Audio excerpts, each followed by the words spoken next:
We are back on the Morning Brew with friends, and this is one of my favorite things. I just love the idea of this. Yep. This is Darren, Carey, and Sky, all from the escape room, and like, it's hard to explain in one sense, but maybe you guys can. It is. It's hard to explain this one. So what we do is you're in a room. You've got 60 minutes to go through. We have a series of clues, puzzles, riddles, and stuff that you have to cipher through.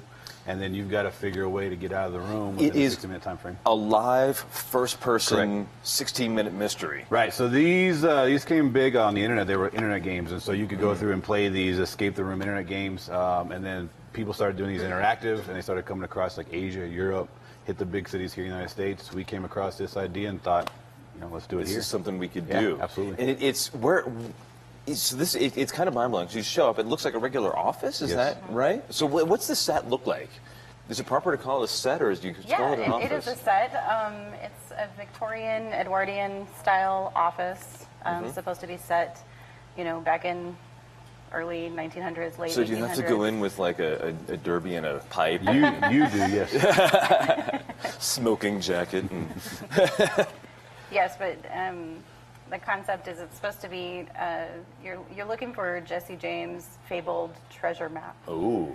So it's hidden somewhere in that office, and that's your objective is to find that. Oh, very cool. So how did you come to this particular mystery? I mean, I'm sure there's a million of these, but how did you end up with this one, and why did you find this one? So that was my wife, Carrie. I mean, she always wanted to do something Victorian theme with the wallpaper and the wainscoting and the antiques and everything else. Right. So she just loves that look, and so we developed a story that would fit with that. She went around town and she spent weeks looking for antiques that would be perfect for the room. Right. And then we have one of our workers with us, Ziggy, who is amazing. We've been working on other projects for years together. Him and I built the whole set. So everything is all done here locally by us. Very cool. So like trapdoors and hidden drawers in the desks. I can't and tell you kind that. of stuff. You'll have to find out. I mean, that's one of the secrets. But yes, there are some hidden things that you got to find. That's very cool. So how do you?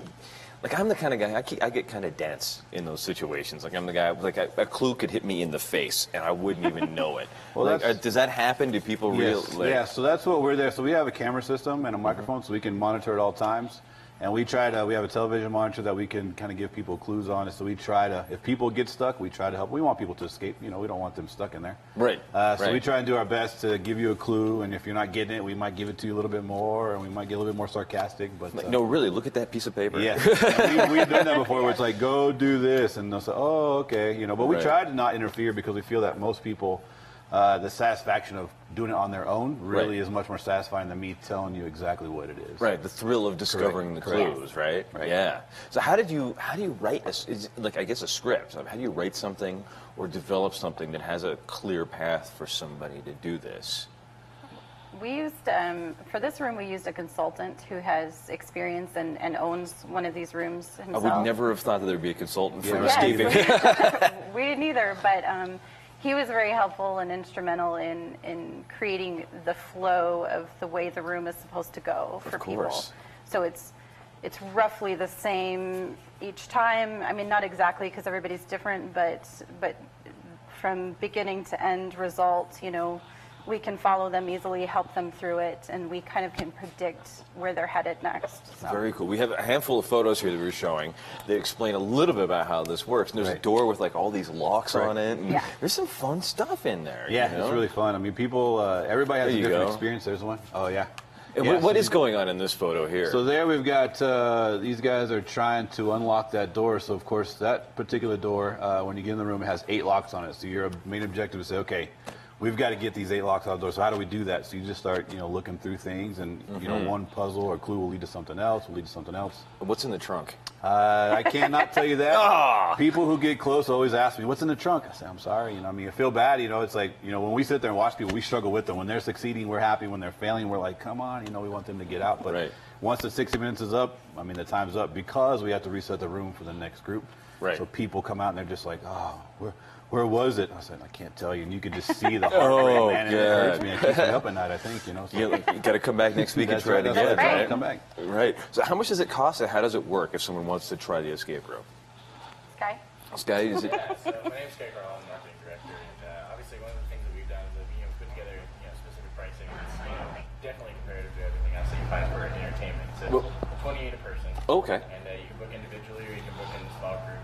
the group is staged so that in each hour segment that you get to go in for each 60 minutes, you go through with a group of 2 to 8.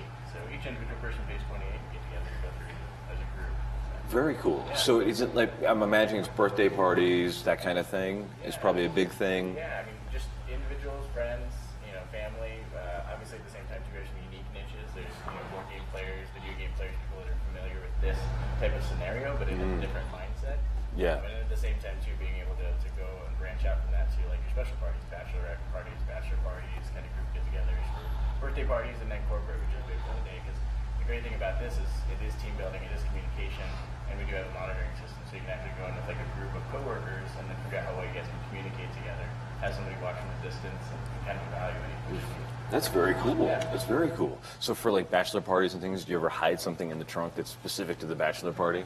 We haven't done that yet, but we have a few bachelor parties coming up. We've had some people contact us and email, so we might try to do some fun stuff like that. That's very cool. Yeah, really so cool. when it comes to those gamer guys and the people, the board gamers and things like that, do they go in thinking, we know how to make this happen, and then fail? Yes. Are they, who fails the most? Oh, man. Like, who are we calling out on the Morning If I Brew? call anybody out, it's going to be the people who are the most confident.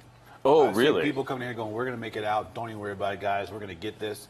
And they struggle the most. Mm-hmm. It's those who are just like, they go in there, they're focused, they keep moving. I mean, there's some people who, unfortunately, this room is designed so that you find a lot of stuff. And so you get excited, and then there's this lull where you've got to figure things out, and then the end piece. So people who can't keep going through that have a hard time too. So the people who can't basically get to the third act, apparently. Right. So it's like, you've got to go through, not without giving too much away, you've got to go through all the clues. And if you can't decide what's what or figure things out, then... And see how they relate. Correct. And some people don't find all the stuff, so they have a really hard time then too. If you don't find it. So if you're trying to put clues together that don't match, they have a hard time then too.